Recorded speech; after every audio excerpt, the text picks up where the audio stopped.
In this video, we're going over some common mistakes that you can do installing mirrors.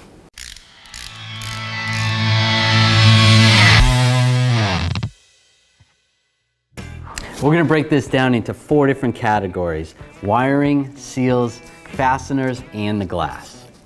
If you're replacing a mirror assembly and not just the glass, and you have a wiring harness coming out of the mirror assembly, it doesn't connect right there.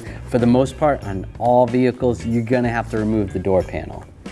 Before you even take the mirror apart, it's a good idea to check your connectors and make sure they line up with your old ones. If they don't line up, don't even replace it.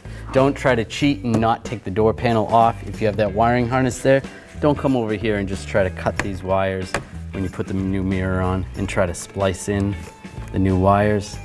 You're just going to end up with a headache. When you have the door panel off, take a look at the wiring harness. It goes behind the vapor barrier, keep that in mind.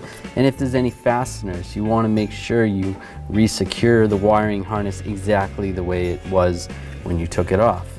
This one has some wire ties in some certain areas. If there was fasteners there and your new mirror doesn't have fasteners, you can always use wire ties.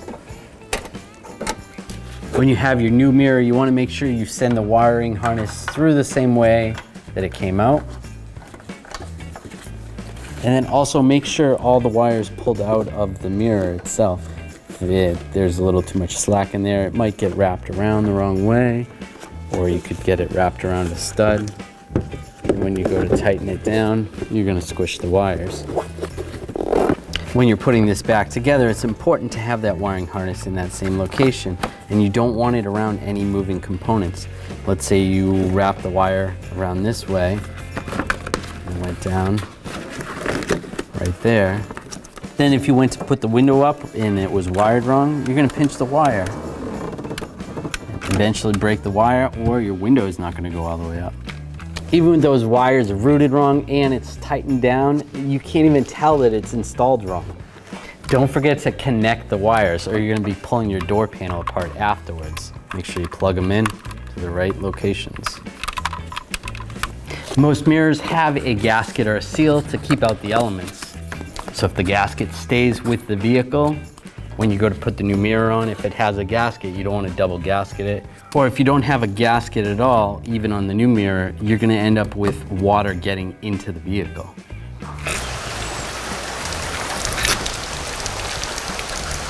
Don't forget, if you have extra insulation that's supposed to go in here, make sure you put that back. If anything, you probably just get a little extra wind noise or a draft when it's cold. Now let's talk about fasteners, the nuts or bolts that actually hold the mirror on. Now when you're taking the mirror apart, make sure you support the mirror when you're taking the last fastener out. This has a nut right here.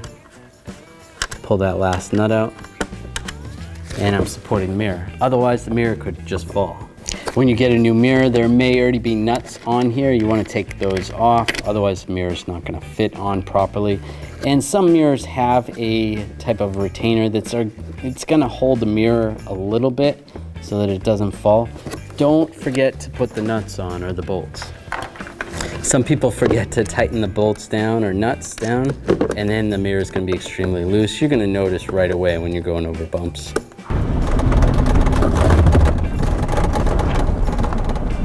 You definitely don't want to over tighten it, or you're going to strip something out or break something.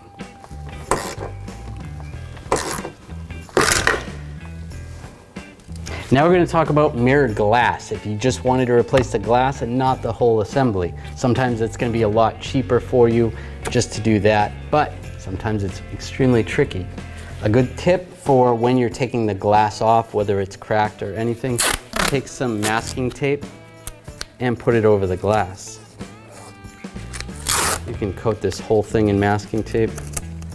Then if you break the glass any more than it's already broken, it probably won't get, or probably will not harm you.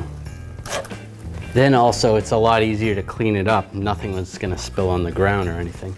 Make sure you wear safety glasses just in case.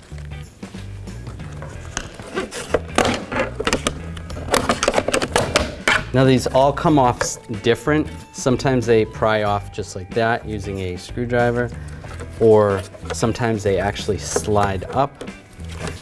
With the connectors, you always want to be careful. You don't want to ruin the terminals, so just lightly pry those up. And keep in mind where the wires went. If the orange one was on top, make sure you put that one on the top. Don't switch them. If you're unsure of how you remove it, take a look at the back of the new one. This one has clips on it. So this is where you would want to pry in between here. Either get a pick or a screwdriver and just try to pry around here. Whereas something like this one actually has little tiers or little fingers that go in here that the mirror would actually slide up. When you're going to install the new mirror, take a look at the back and there should be some tabs like this, depending on the type of mirror it is. And those tabs are going to sit on the outside of this bar right here. Now this happens to be a GM mirror. Some other vehicles may be a little bit different, but pay attention to little things like that. Now you could do the same with the tape on the new mirror if you choose, if you don't want to break it. It's not necessary, and then just wherever the clips were, that's where you want to push on the mirror. So find the center of the mirror, just give it a good push. Make sure you push on the center of the glass like that till it locks down. Do not push like this. Some important things to know is if you have power folding mirrors, don't just fold them in manually. When you fold them back, they're probably going to be loose, and the best thing to do is just cycle them through. So if you do it by accident once or twice, it's probably not a big deal, but you don't want to be doing it that much. And then if you have mirrors that have motors where the mirrors move, you don't want to do this too much. And don't do this. Don't glue your mirror on. Then in the future, no one's going to be able to get it off, or get it off very easily. I've also seen people using duct tape or sheet metal screws. Don't do any of that. There's our mirror install mistakes. If there's anything that you think I missed, or you have a story of something that you messed up, leave me a comment below. If you enjoyed this video or it helped you out, make sure you subscribe to our channel, ring the bell, turn on all notifications so you don't miss any of our videos.